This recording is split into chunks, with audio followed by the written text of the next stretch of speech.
இந்நிலையில் அமெரிக்கா நடத்திய தாக்குதலுக்கு தாமதமின்றி பதில் தாக்குதல் நடத்தப்படும் என்று ஈரான் அறிவித்துள்ளது. இது தொடர்பாக பேசிய ஈரானின் உச்சபட்ச தலைவர் கமேனியின் பிரதிநிதி உசைன் ஷரியத் தமாரி, முதற்கட்டமாக பஹ்ரைனில் உள்ள அமெரிக்காவின் கப்பல்கள் மீது ஏவுகணை தாக்குதல் நடத்துவோம் என்று தெரிவித்தார். சர்வதேச அளவில் 20 விழுக்காடு கச்சா எண்ணெய் போக்குவரத்து நடைபெறும் ஹோர்முஸ் நீரிணையை பயன்படுத்த அமெரிக்கா, இங்கிலாந்து, ஜெர்மனி, பிரான்ஸ் நாடுகளின் கப்பல்களுக்கு தடை விதிப்பதாகவும் அறிவித்தார். இதேபோன்று அமெரிக்கா கடும் விளைவுகளை சந்திக்க நேரிடும் என ஈரான் ஆதரவு ஹவுதி கிளர்ச்சியாளர்கள் எச்சரிக்கை விடுத்துள்ளனர். ஈரானின் 3 முக்கிய அணு உலைகள் மீதான தாக்குதலை தொடர்ந்து இஸ்ரேல் மீதான தாக்குதலை ஈரான் தீவிரப்படுத்தியுள்ளது.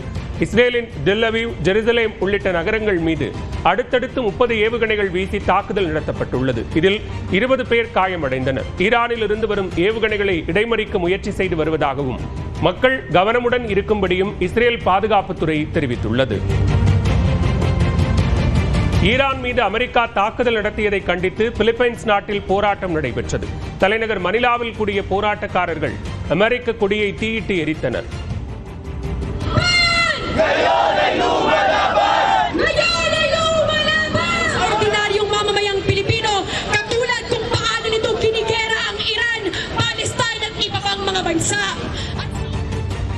ஈரான் மீதான தாக்குதலுக்கு சவுதி அரேபியா கண்டனம் தெரிவித்துள்ளது. ஈரான் இறையாண்மை மீதான தாக்குதலை ஏற்றுக்கொள்ள முடியாது என கூறியுள்ள சவுதி அரேபியா, சர்வதேச நாடுகள் இந்த விஷயத்தில் தலையிட்டு மோதல் அதிகரிக்காமல் மத்திய கிழக்கு பகுதியில் ஓர் அரசியல் தீர்வை காண வேண்டும் என்று வலியுறுத்தியுள்ளது.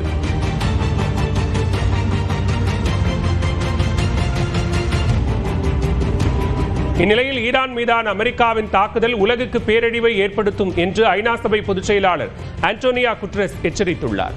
இது தொடர்பாக தனது எக்ஸ் பக்கத்தில் அவர் வெளியிட்டுள்ள பதிவில், ஈரானுக்கு எதிராக அமெரிக்கா தனது ராணுவ பலத்தை பயன்படுத்தி இருப்பது கவலை அளிப்பதாகவும், ஏற்கனவே போரின் விளிம்பில் இருக்கும் ஒரு பிராந்தியத்தில் தாக்குதல் நடத்தி இருப்பது சர்வதேச அமைதி மற்றும் பாதுகாப்பிற்கு நேரடி அச்சுறுத்தலாக அமையும் என்றும் கவலை தெரிவித்துள்ளார். இந்த மோதல் விரைவில் கட்டுப்பாட்டை இழக்கும் அபாயம் அதிகரித்து வருவதாக எச்சரித்துள்ள ஆண்டோனியோ குட்டரஸ், பேச்சுவார்த்தை மூலம் மட்டுமே அமைதியை ஏற்படுத்த முடியும் என்று வலியுறுத்தியுள்ளார்.